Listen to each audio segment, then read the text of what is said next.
এই যে মাইলস্টোন এই স্কুল এবং কলেজে যে ছাত্র ছাত্রীগুলো মারা গেছে সবগুলো শহীদ। আগুনে পুড়ে মরলেও শহীদ হয়, তারা সব আগুনে পুড়ে মারা যায়নি। যদি ঈমান থাকে আল্লাহ তাদেরকে শাহাদাতের মর্যাদা নসিব করেন, বলেন আমিন। এবার শেষ কথা বলছি। লোকটা বলে, ইয়া রাসূলুল্লাহ ক্বালা রাআইতা ইন ক্বাতালতুহু, যদি আপনি কি বললেন এটা, যদি আমি তাকে হত্যা করে ফেলি, এই যে মারামারি ধস্তাধস্তি করতে গিয়ে যদি সে মরে যায়, নবীজি এবার বলেন হুয়া ফিন্নার, সে জাহান্নামী। তোমার মাল ছিনিয়ে নিতে, ডাকাতি করতে বা চুরি করতে, চাঁদাবাজি করতে এসেছিল, তুমি দিতে চাওনি, মারামারি হয়েছে, তুমি মরে গেছো, তুমি শহীদ। আর যদি তুমি তাকে মেরে ফেলো তাহলে সে জাহান্নামী। এই হাদিসটা আজ বাংলাদেশে আমার মনে হয় যদি কার্যকারী থাকতো, 92% আমার নবীর উম্মত চাঁদাবাজি হওয়ার কথা। বলেন আমার ভাইরা, আমি যে শব্দ থেকে পর্যন্ত এসেছিলাম, আল্লামা সাইদি শুধু নয়, এই পৃথিবীতে ইমাম আবু হানিফা রহমতুল্লাহ আলাইহি, ইমাম আহমদ বিন হাম্বল রহমতুল্লাহ আলাইহি, যত বড় বড় আলেমদের জীবনী আমি পড়ে দেখেছি, যতদিন তারা কোরআন শুদ্ধ করে পড়েছে, শুদ্ধ করে পড়ার পরে বুঝেছে, ব্যক্তিগত জীবন পারিবারিক জীবনে মেনেছে, কেউ শত্রুতা করেনি তাদের সাথে। যখনই বলেছে না আমি এটা মানাতে চাই, ব্যক্তি থেকে শুরু করে আন্তর্জাতিক জীবন পর্যন্ত আমি যেমন মানতে চাই, মানাতেও চাই, তখনই তাদের জেল হয়েছিল। কারো 8 বছর, কাউকে রিমান্ডে নিয়ে এমন বেঁধে রেখেছিল যে হাত ডিসকানেক্ট হয়ে গেছে।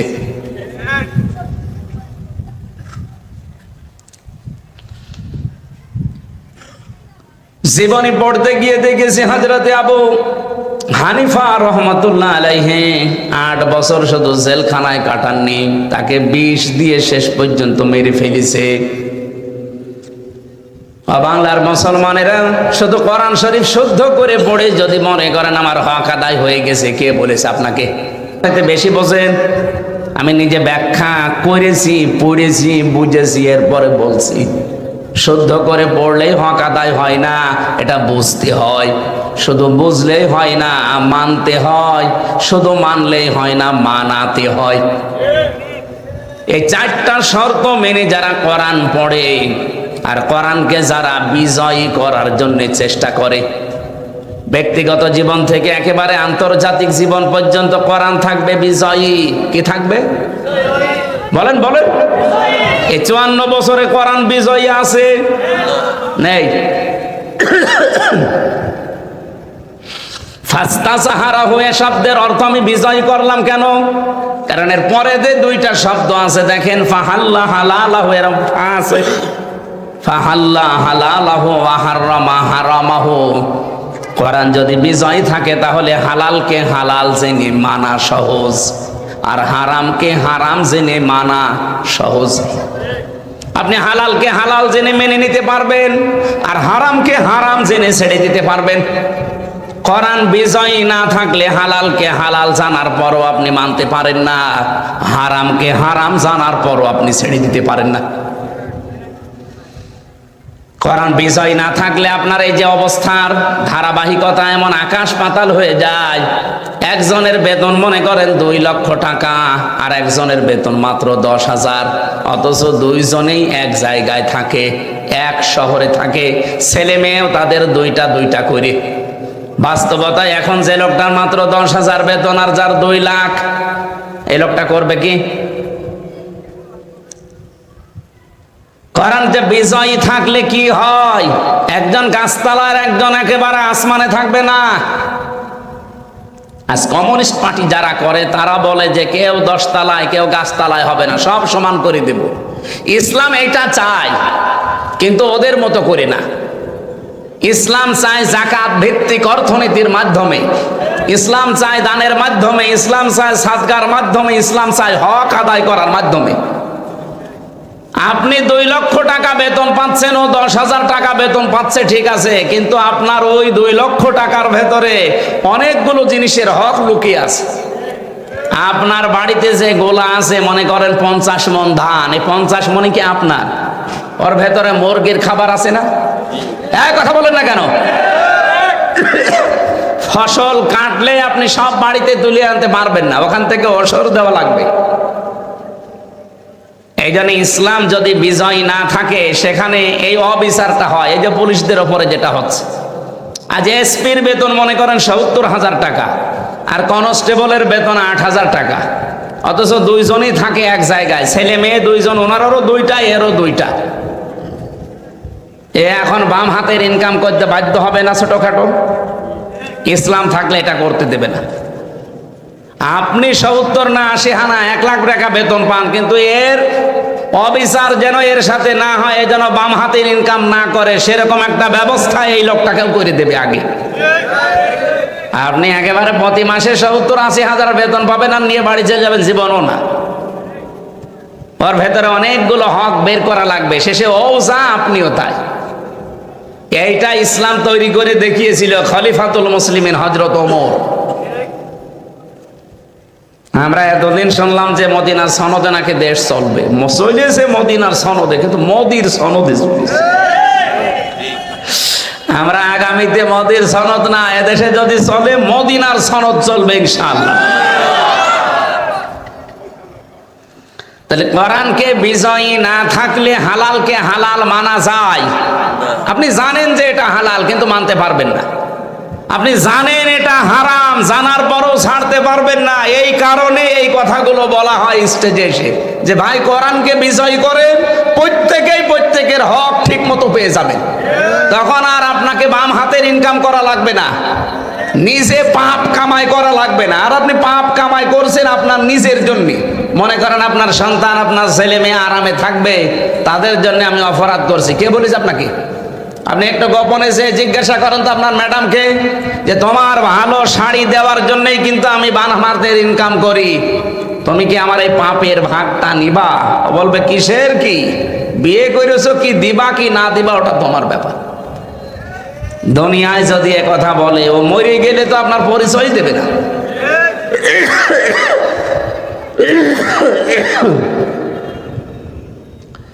এই জন্য সাবধান বাণীগুলো আল্লাহ যেহেতু আগে থেকে উচ্চারণ করে দিয়েছে, এই প্রশ্নপত্র আগে থেকেই ফাঁস করা আছে, এরপরেও যদি কেউ ফেল করে, আমার মনে হয় ওর মতো গভেট আর এর মতো অগা ছাত্র দুনিয়ায় আর নেই।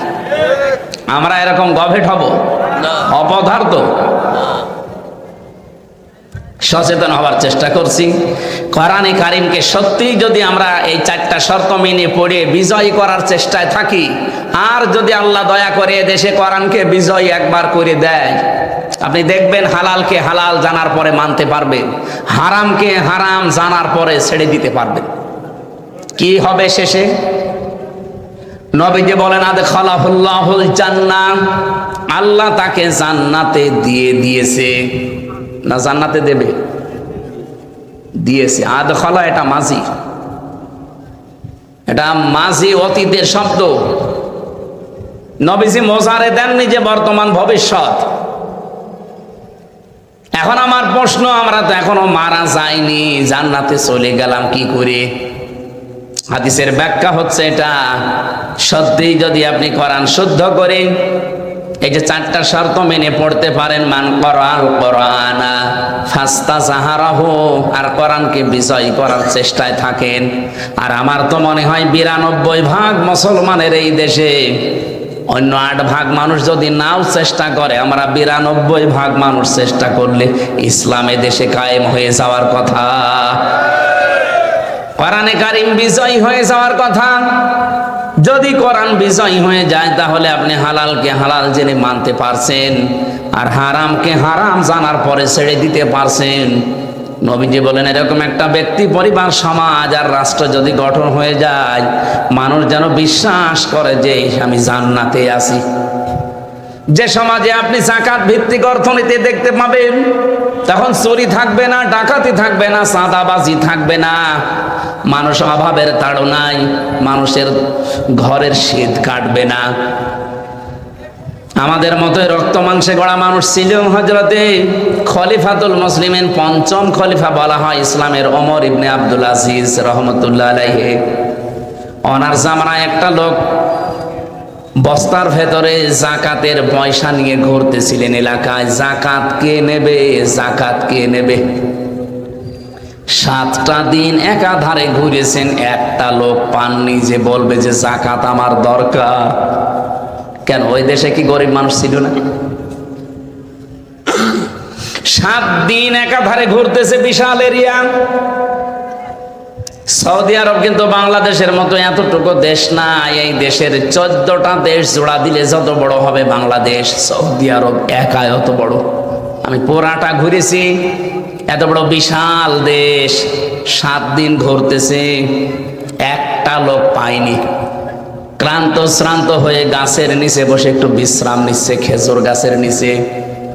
দেখে একটা লোক, চিন্তা করছে এই লোকটা তো খেজুর গাছের নিচে পরিশ্রান্ত হয়ে পড়ে আছে, মনে হয় গরিব মানুষ হবে।